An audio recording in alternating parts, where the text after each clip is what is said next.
ایک صاحب ڈاکٹر صاحب تھے اور ابھی بھی ہیں، بہرحال میرے بھائیوں میرے بزرگوں، انہوں نے بہت ساری باتیں کہیں، موقع نہیں ہے، میں آپ کو ایک مثال دیتا ہوں، امت کو گمراہی کا راستہ کیسے دکھاتے ہیں لوگ، یہ جرات نہیں کرتے، یہ کام علماء کا ہے، علماء کے حوالے کر دیتے تو الحمدللہ آپ بھی جہالت سے بچتے، گناہ سے بچتے اور امت کو بھی مسگائیڈ نہیں کرتے۔ لیکن افسوس میڈیا پر آدمی کھڑے ہو کر کے بات کرتا ہے، جس کا پتہ ہے وہ بھی بولتا ہے، جس کو نہیں پتا اس کا بھی بولتا ہے، ساری باتیں بولتا ہے، ظاہر ہے کہ اس کے اندر ہر طرح کی چیزیں آ جاتی ہیں۔ ڈاکٹر صاحب سے پوچھا گیا، میں کرسچن ہوں، سوال کرنے والا ایک نوجوان کرسچن، اس نے کہا میں عیسائی ہوں، میں سب مانتا ہوں، قرآن کو سچا مانتا ہوں، اللہ عیسیٰ علیہ السلام کو اللہ کا نبی اور بندہ مانتا ہوں، اللہ نہیں مانتا، ثالث و ثلاثہ نہیں مانتا، ٹرینٹی کو نہیں مانتا، میں سب کچھ ویسے ہی مانتا ہوں جیسے آپ کہتے ہیں، لیکن میں ایک چیز کو صرف نہیں مانتا ہوں، اگر محمد رسول اللہ صلی اللہ علیہ وسلم کو پروفٹ نہیں مانتا تو کیا میرے جنت میں جانے کے چانسز ہیں؟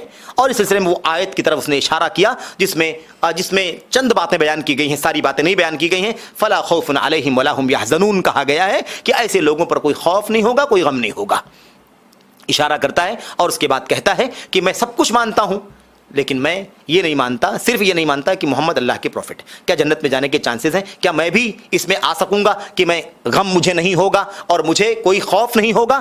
ڈاکٹر صاحب کا جواب یہ دیا، ہاں ایک معمولی سا پرسنٹ تمہارے جنت میں جانے کے چانسز ہیں۔ مثال دے کر A person who truly believes in God and little bit confused from his heart and yet doesn't believe in Prophet Muhammad, will he go to heaven or hell? That's your question. My question is, he is clear that there is one God. Clear there's one God. He is confused in the prophethood. He does not do idol worship. He does not do that. He believes in one God and does good deeds and believes in the last day. Can he go to Jannah is your question. Yes. Fine. This answer, and I'll come to your last question also about that Islam is the only way of life. Quran says in Surah Nisa chapter 4 verse number 48 and Surah Nisa chapter 4 verse number 116, if Allah pleases, He may forgive any of your sin, but the sin of shirk He'll never forgive. Okay. If Allah pleases, He will forgive any sin, but the sin of shirk He'll never forgive. This means the only sin that God will never forgive 100% is associating partners with God. Sure. So if you believe in one God, don't associate partners, but do not believe in Prophet Muhammad.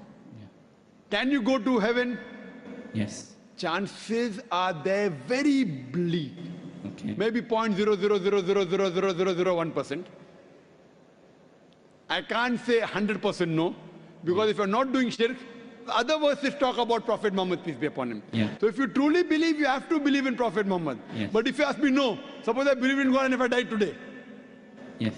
if you did good deeds, you believed in God, chances are there very, very little. Like you jump from the 100th floor, chances you live is there. Yes. How So much how much are the chances How much are the chances? of getting saved How in that much is? state? So if you jump from the Burj Yeah. of Dubai, Well, then you're going to go to hell. I mean, then you're going to die. Not die. Can you live? Yet you can live. Chances is 0.001%. Yes. So the same chances.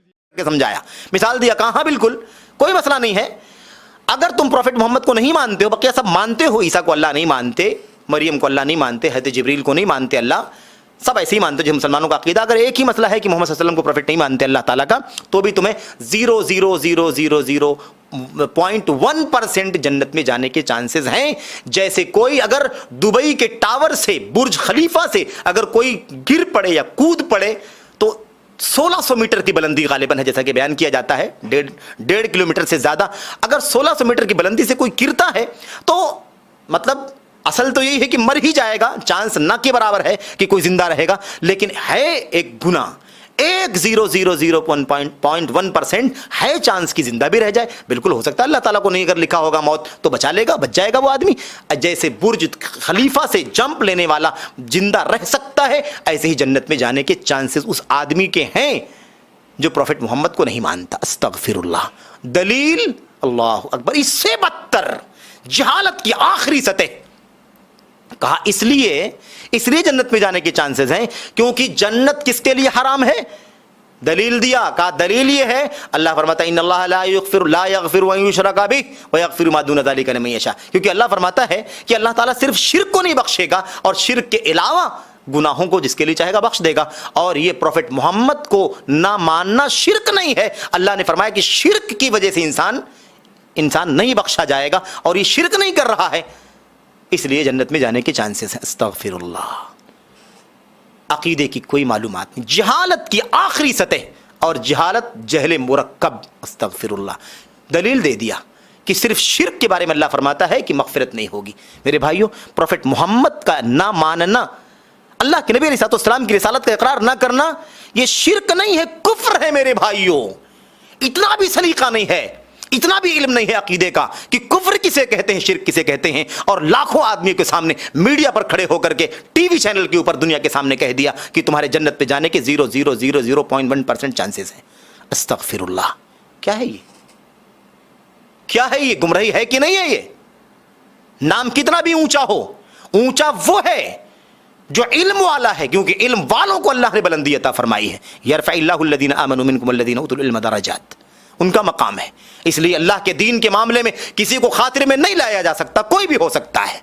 میرے بھائیوں, ابن عباس نے کہا تھا, ابن عباس رضی اللہ تعالیٰ عنہ نے کہا تھا, میں تمہارے سامنے اللہ کے رسول کی بات پیش کر رہا ہوں, تم ابو بکر و عمر کا نام لیتے ہو, ڈر ہے کہ آسمان سے پتھروں کی بارش نہ ہو جائے. اس لیے کوئی خاطر میں کوئی یہ نہ کہے کہ توہین ہے, فلاں کی تذلیل ہے, فلاں کی بڑی خدمات ہیں, بڑی قربانیاں ہیں, بہت کام کیا, بہت سارے لوگ ان سے ہدایت پائے. اس کی کوئی ضمانت نہیں ہے, اس کی کوئی اہمیت نہیں ہے. یہ گمراہی جو پھیلی ہے نا لاکھوں لوگوں کے بیچ میں, اس کا کفارہ کیسے ہوگا, اس کی تلافی کیسے ہوگی, اس کا جواب پہلے ڈھونڈ کر کے لاؤ, اس کے بعد یہ باتیں کہنا کہ فلاں کی تنقیص ہوتی, فلاں کی توہین ہوتی ہے. میرے بھائیوں, میرے بزرگوں, یہ بات آپ نے سمجھ